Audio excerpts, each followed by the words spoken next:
Hey, you guys.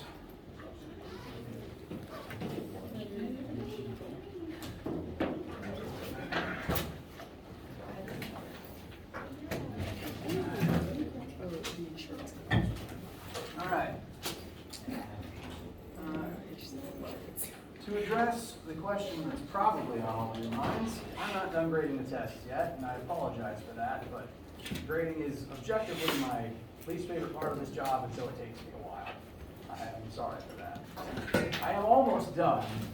Again, I go through every first page and then every second page, so on and so forth. So I'm almost to the last page for everybody. So as a reminder, midterm grades go out on Friday. So by that point, I promise, tests will be graded, midterm scores will be calculated based on that, and what you see on Friday for your midterm grade will be a check-in for your average after the test is factored in. That said, I think the midterm is only like S for passing, and then maybe it'll specify D and F. So if you want a specific score, more specific than that, let me know and I can tell you the calculation. Additionally, by that point on Friday, tests will be finished graded, and so in class on Friday, I'll give them back. You can keep them. I'll put the answer key up on the board. We'll talk about things that I noticed, things that I think everyone should learn or keep in mind moving forwards, and you can keep the tests to study from that context exam. Come the final exam at the end of the year. That'll take up as much time as it needs to on Friday, based on whatever questions you have or how long it takes to get through the test. I'm planning at least half of the lecture, maybe more. So that'll just be the primary focus of Friday. Today, since they're not done yet, we'll focus on continuing through Chapter 5. We've looked at a few different types of energy. We're going to elaborate on them and how one can transform into the other and vice versa. Next week, we'll be continuing with Chapter 5 and wrapping it up. So homework for Chapter 5 is currently scheduled to be due Monday the 24th. Additionally, no lab this week because of the half week basically. And so next week, starting on the 17th, we'll resume normal lab schedule until otherwise indicated. Questions about any of that information or anything else that's on your minds?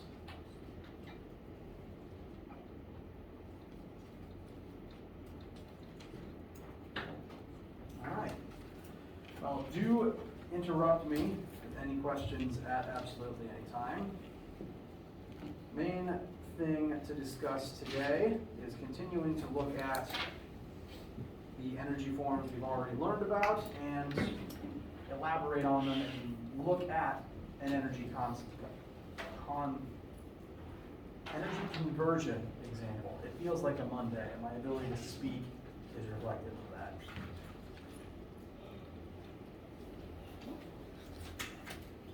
So, two forms of energy we've looked at so far. First one's kinetic. This is defined as the energy of movement. The formula for it is 1/2 times mass times velocity squared. As a form of energy, it will be measured in joules, same as every form of energy and every work calculation that we will do in this class. Basically, if something is moving, if it is actively in the state of motion, it has some amount of kinetic energy that is compelling it to move. This makes it similar to inertia, the idea that an object in motion will remain in motion. If you have kinetic energy, you are moving and will keep moving for as long as you have that kinetic energy. What's different between KE and the concept of inertia is KE depends on both mass and velocity. The number for KE will change as those numbers change, whereas inertia is just a property of mass. If you have mass, you have inertia regardless of what speed you're at. You can have inertia at 0 meters per second, compelling you to remain at rest. Whereas if you have no kinetic energy has no sway over you. So similar, and will remain similar to a few other things that we talk about this semester, but distinct for that reason. But whenever things are moving, an amount of kinetic energy must be present to allow that to happen. We haven't actually used this formula yet, so we'll do a quick sample calculation. Here we have two cases that involve kinetic energy. Case A involves a 5,000 gram bowling ball rolling forwards at 3 meters per second. We'll compare that to the kinetic energy of a 100 kilogram person walking forwards at 1 meter per second.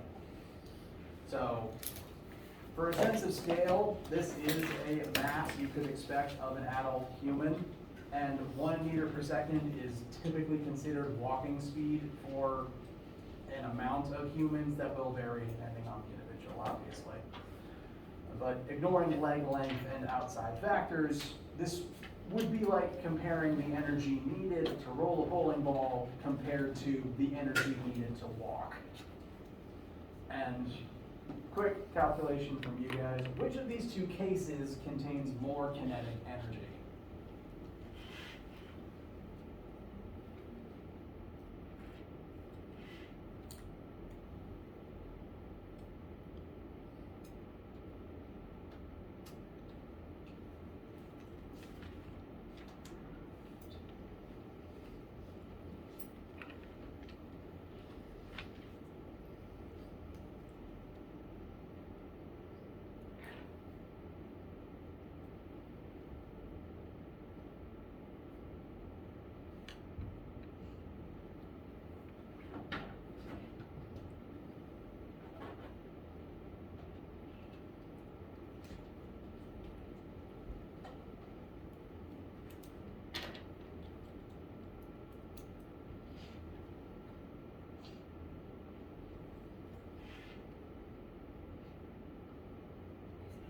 Do you have to change the 5,000 into kgs first?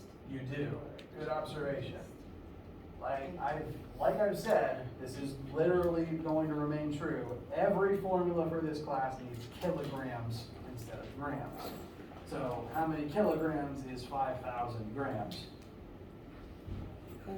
Just 5. Very good. So I'll just add a decimal point right there. This does change your answer pretty significantly. If you did put 5,000 in there, the bowling ball would have 22,000 joules of kinetic energy, which again is only due to the unit being wrong. If it actually had that much energy, it'd be moving way faster than 3 meters per second. It's the person. Yes, in this specific case, the person will have more after you complete this conversion. After the conversion, correct answer, bowling ball should have 22.5, and the human should have 50. Now, this is not true for everybody, but for a lot of people, this does mean that the act of walking technically takes more out of you than the act of rolling a bowling ball.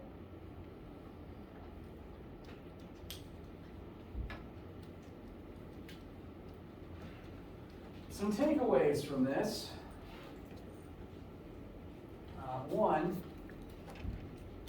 the velocity term in this formula is squared. So a lot of the time, the velocity is going to be more important to the final answer than the mass is. The mass term in the kinetic energy formula is just multiplied in normally, it's not squared. So if you take an object and double its mass and keep its velocity the same, it would need twice as much energy to stay at that speed. Whereas if you take an object and keep the mass the same, but double the speed, you would quadruple the necessary amount of energy to keep it at that speed. If you quadruple the velocity, you would multiply the needed energy by 16. This is why going faster takes more energy than going slower. Doing anything quickly costs exponentially more energy than doing it slowly. This is why running takes it out of you, and it's why driving your car faster drains your tank faster.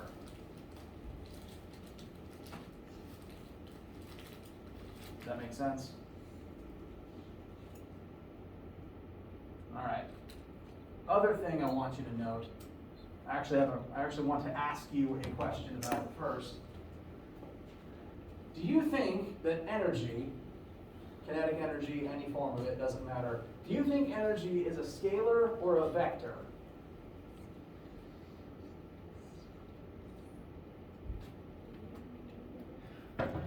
No penalty for being wrong. It's something you probably never thought of before.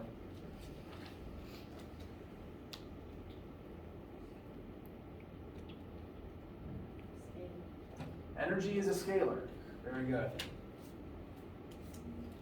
This means that energy does not have a direction at all, ever. It's just a magnitude. It's just a number. You can't technically have 10 joules upwards, even if you have that energy because you're moving upwards. The energy doesn't care about direction. If I give something 10 joules of kinetic energy, the energy itself doesn't care what direction it's moving in. It just cares, oh, time to move.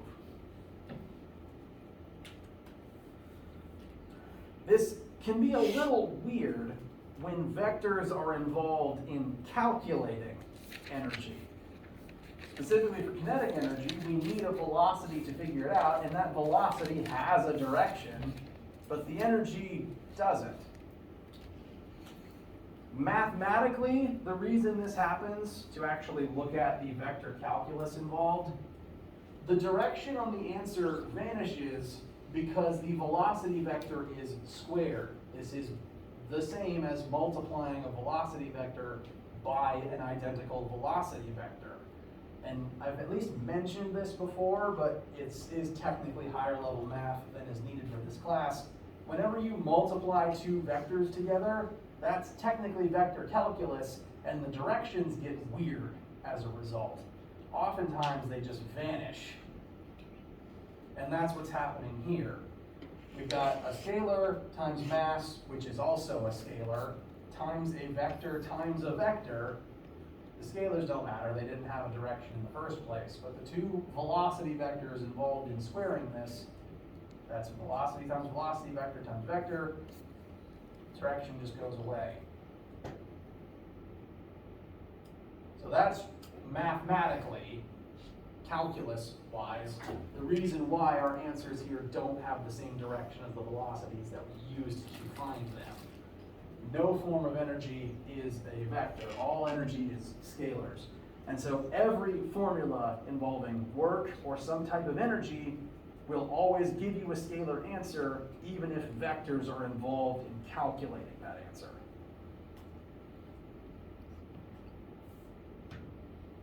Questions? Concerns? This is really only important when talking about positive answers, meaning you have energy, compared to negative answers, meaning you've lost energy. Since energy isn't a vector, a negative answer just means an absence, not backwards. Whereas a negative vector means backwards.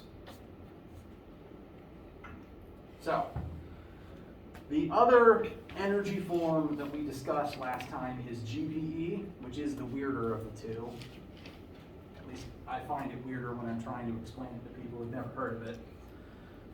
GPE is energy stored in an object's ability to fall. Whenever you lift something, you do work, you use up energy to put it there, and that energy is stored in the object until such a time comes that it falls and that energy is released.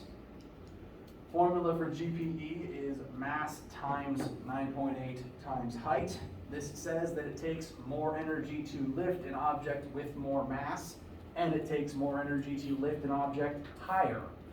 As a result of either of those things being true, the object would have more energy stored in it as a result. The more mass it has, the more energy it releases when it falls. That's why, at least in the old Looney Tunes shows, anvils make a big old crater when they hit the ground.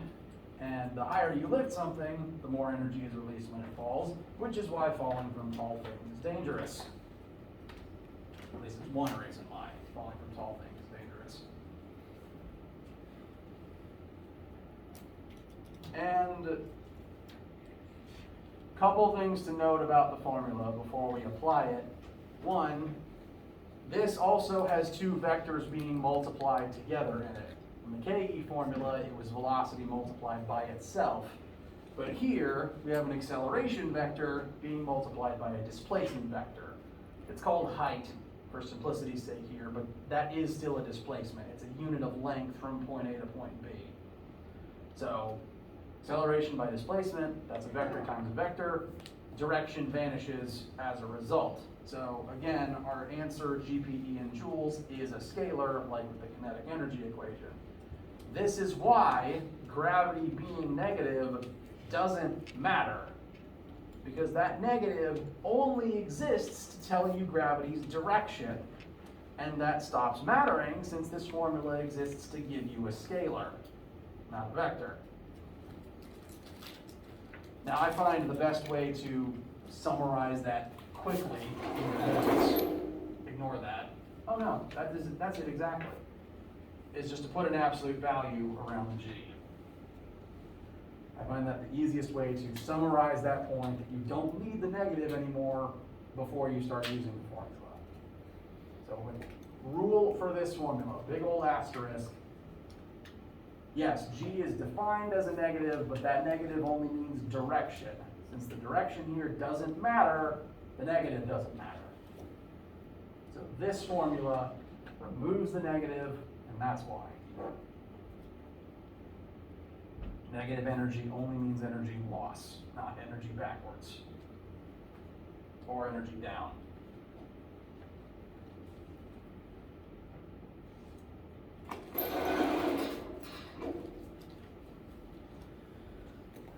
So, similar sample calculations to get something in your notes. Let's lift the same two masses as before.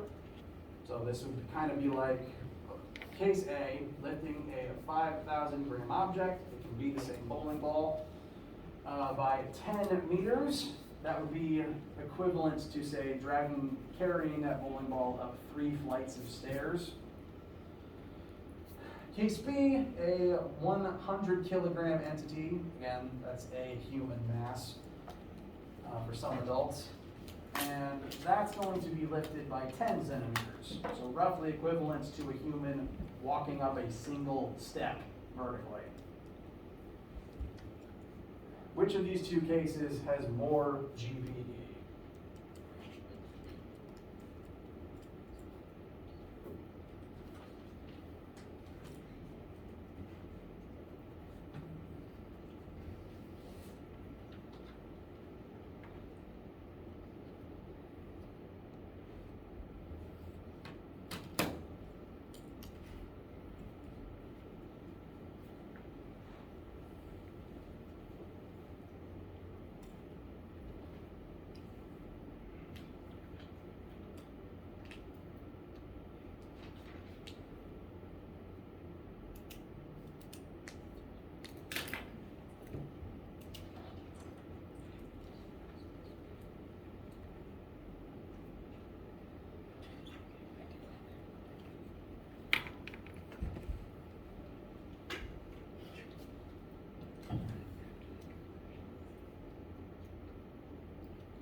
Case A is 490 joules.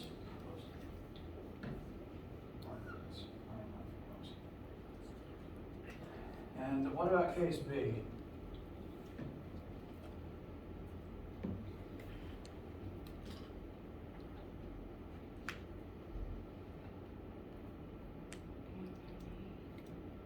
Say again?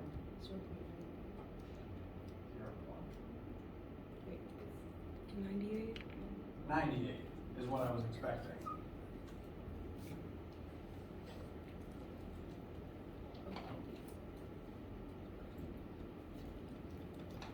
So, this one had two conversions you had to notice.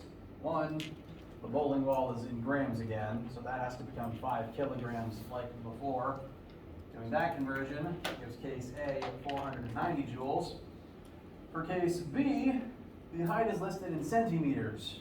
10 centimeters is 0.1 meters.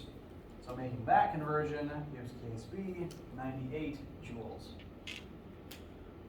In this specific formula, neither term is squared, like how the velocity term is squared for kinetic energy, which means that the two terms that change, the m and the h, are of equal importance. Double one and you double the answer. One of them doesn't increase faster than the other. So even though case B, the mass was 20 times bigger, case B's distance was 100 times smaller. So that is why case A has more GPE in it.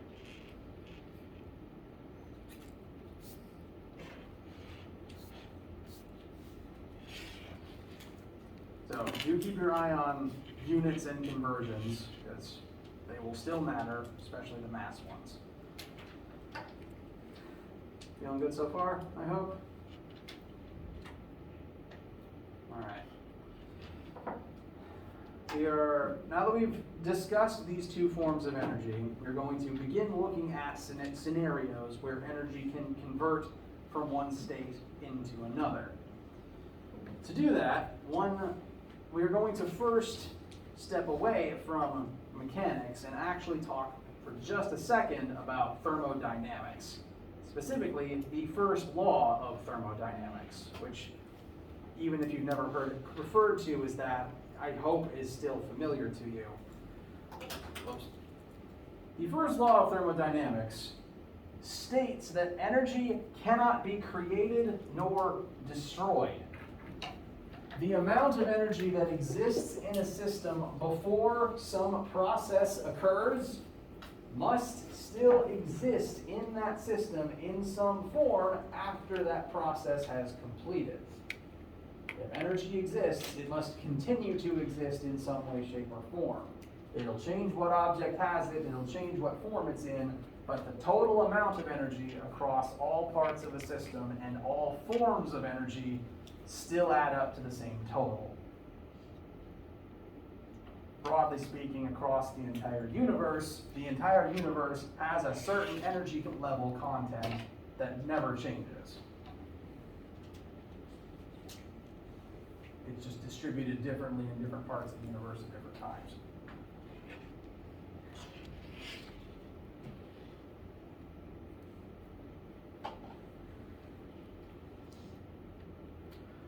What this is going to do for us is this equation here, this comparison that all of the energy present in some system before something changes is equal to the total amount of energy in that same system after the process has finished. This will serve as our starting point for energy analysis questions, as we compare the energy flow, the energy changes in some object or system or process as something happens within it. I will elaborate and demonstrate with an example now.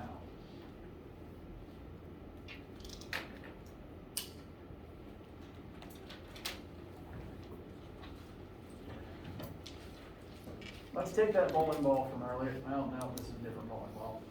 We have a bowling ball, and we are going to launch it vertically out of a cannon. I do not recommend doing this, but it makes the math easier. And we are going to analyze this object's energy from the moment it launches to the moment it reaches its maximum height at the apex of this launch.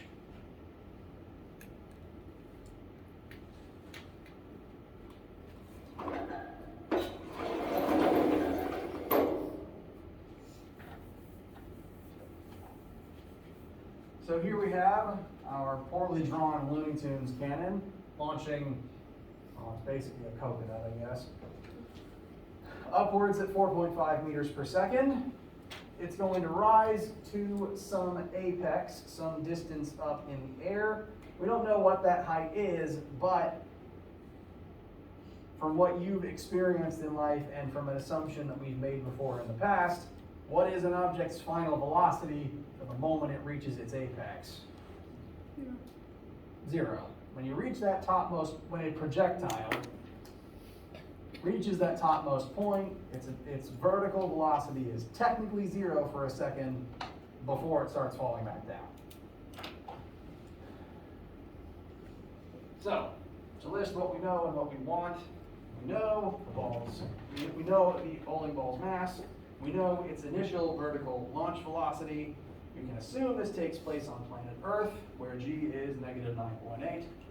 We know that its velocity at that uppermost point, for the split second it's at its highest displacement, is going to be 0. And we have been asked for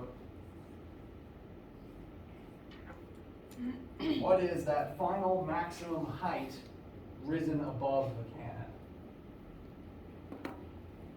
Now, I'm hoping this type of question, the setup for it, feels familiar, because this is basically just a projectile motion question. We've launched something up into the air. We could use the Fantastic Four equations to track where it is at each moment in time, just using those first 4 formulas. That still works. That's still valid. You've done this before using those formulas and that logic. That's not going anywhere.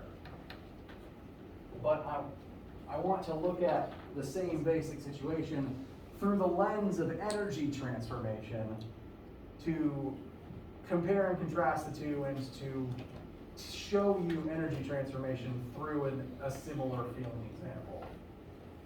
So, same thing we've done before, we're just going to do it a new way. The old way isn't going anywhere. If I ask you this question on a test, you can do it one way or the other. But teaching you the new way so that you can apply it to situations where you have to use the new way.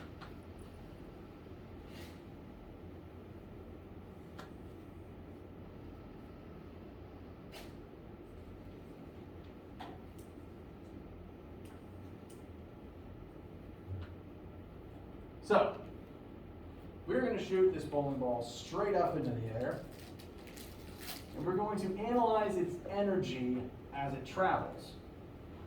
Now, before I put marker back to board and start filling in formulas and blanks, concept question. The second that cannon goes off, what type of energy does this cannonball have? I think I heard someone say it.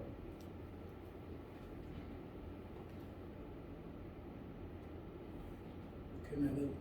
Kinetic. The second it launches, it has a velocity, it has kinetic energy. Now, I am talking about the exact moment the cannon goes off, the split second where it now has this launch velocity, but before it has begun rising. If we decide that the top of the cannon is height of 0, because we want to know how much higher than that it rises, how much GPE does the cannonball have before it begins rising?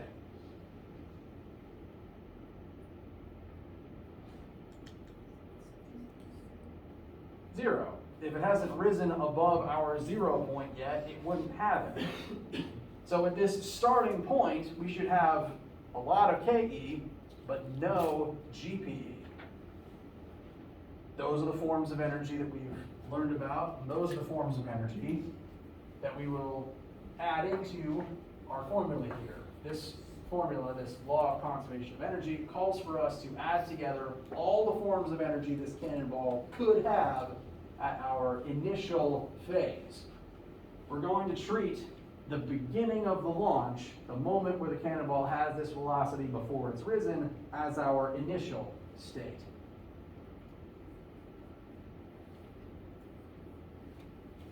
And so at that initial state, we will have some amount of initial kinetic energy, and we've determined that the GPE of the ball at that moment would be 0. But I'm going to list it as a variable for now, and we'll prove that it's 0 later.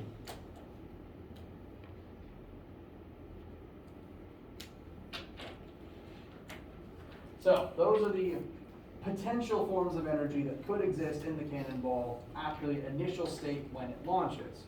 We need to compare that to the same forms of energy at the final point instead. So I'll write the same energy forms on the final side, but labeling them as final instead of initial. And let's just examine what forms of energy the cannonball should have up here compared to the initial. So we'll call this risen point our final state.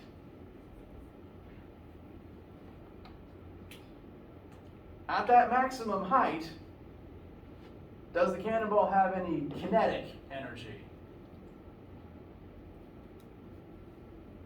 Got at least several people shaking their heads no. Very good.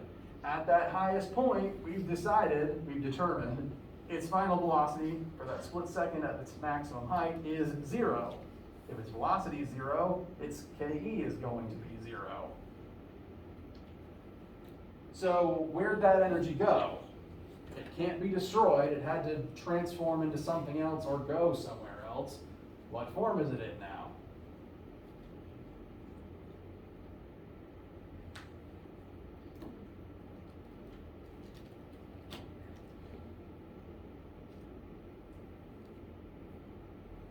Our velocity dropped to 0, but what has now risen to something that isn't 0? The height went up until this maximum point where we've reached this apex. So at this spot, at our final point, the cannonball is at its maximum height, meaning at that point it's at its maximum GPE. So as this cannonball rises, its velocity drops as its height increases, therefore, its kinetic energy drops as its gravitational potential energy rises. This is an energy transformation. It's the same energy, just changing state based on the process of rising through the air.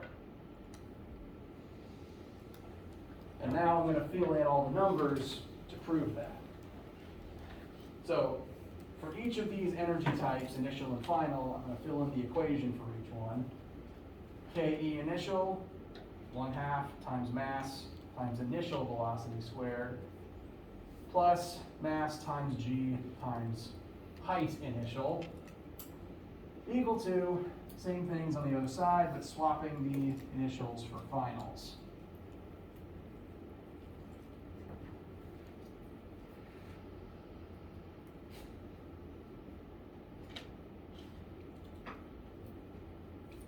Start filling in the numbers that we know. Mass is 10, initial velocity is 4.5, that gets squared. Initial height, we're setting the initial height as 0 to determine how much higher above that point we rise to. So, height initial in our GPE initial is 0. Showing again, we have no GPE in the beginning and a lot of KE instead. On the final side, our final velocity is instead 0, and we don't actually know what the max height is, but we know it shouldn't be 0, so we'll leave that as an unknown to solve for.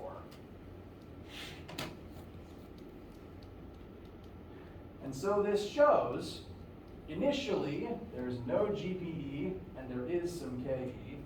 At the end, all of that KE has reduced to 0 and transformed into the same amount of GPE.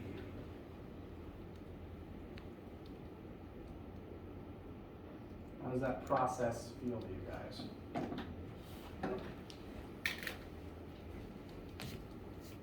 This happens every time you throw something into the air. It basically happens whenever you lift anything too. Just another step involved there. I'm going to rewrite this. I'm just going to take the terms that have zeros in them out because they will vanish.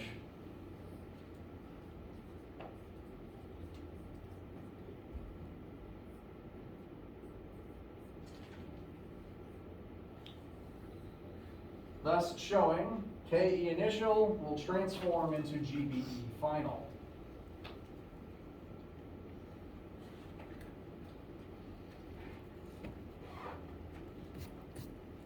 And that should allow us to solve for the maximum height that this rises to.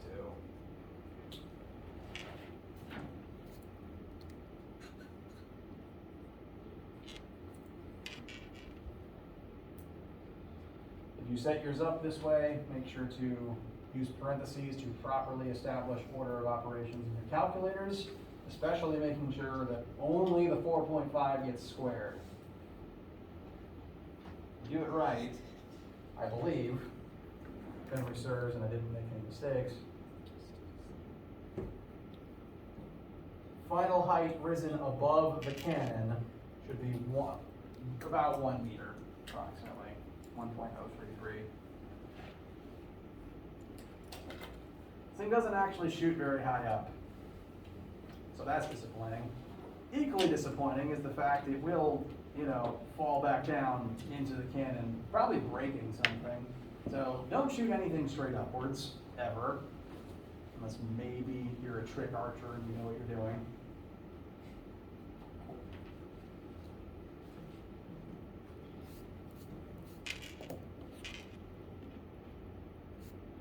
How does this feel? Now, energy conversions have the potential to have lots of steps and parts to them, but most of the time, one form of energy or another should be zero at specific points. So even if the beginning looks complicated and full of variables, things tend to simplify out pretty fast. Now, every example is going to be slightly different. There's going to be different forms of energy that exist in the system at different points in time.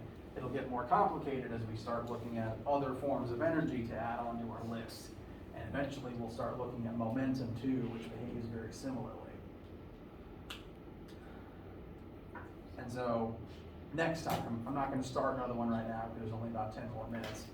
We'll look at more examples to help build up that framework and to kind of compare this to more cases where you would have observed energy transformations in your life around you.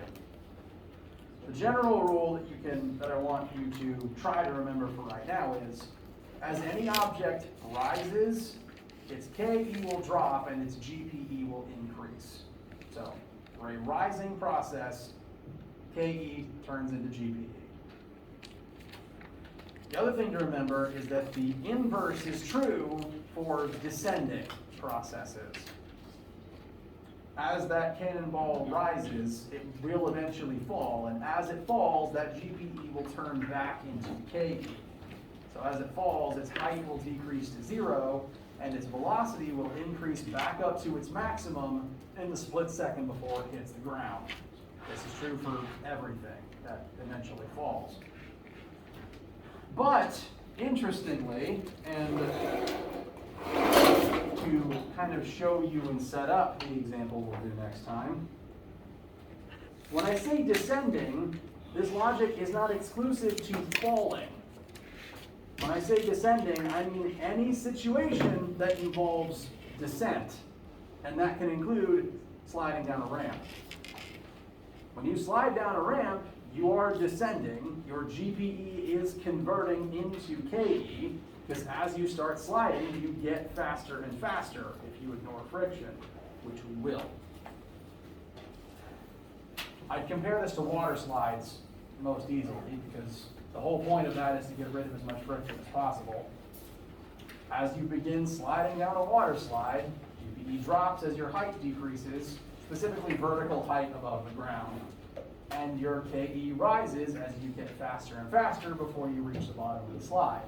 This is similar to if you instead cut out the middleman and just fell straight down, but the slide makes the process take longer, and the slide changes the direction of the velocity that you pick up. If you fall straight down, the velocity points downwards. Down the slide, the velocity points parallel to the slope of the slide. But that doesn't actually matter for our energy calculations because energy isn't a vector. Since energy isn't a vector, the energy doesn't care that you're going down a ramp. Energy just cares how much GPE did you lose, gain that much KE. Until friction complicates things. We'll look at that later. And so next time we will prove mathematically that this works the same, if not similar, if not the same as falling, and discuss what does make this case a little bit different. Namely, if the slide specifically ramps back upwards to launch you into the air, then at that last point, you gain some of your GPE back and your speed drops accordingly. We'll do the math for that next time. Any questions for right now? All right, let me know if you need anything. No lab today, so just have a nice day, start your homework, and stay warm and dry.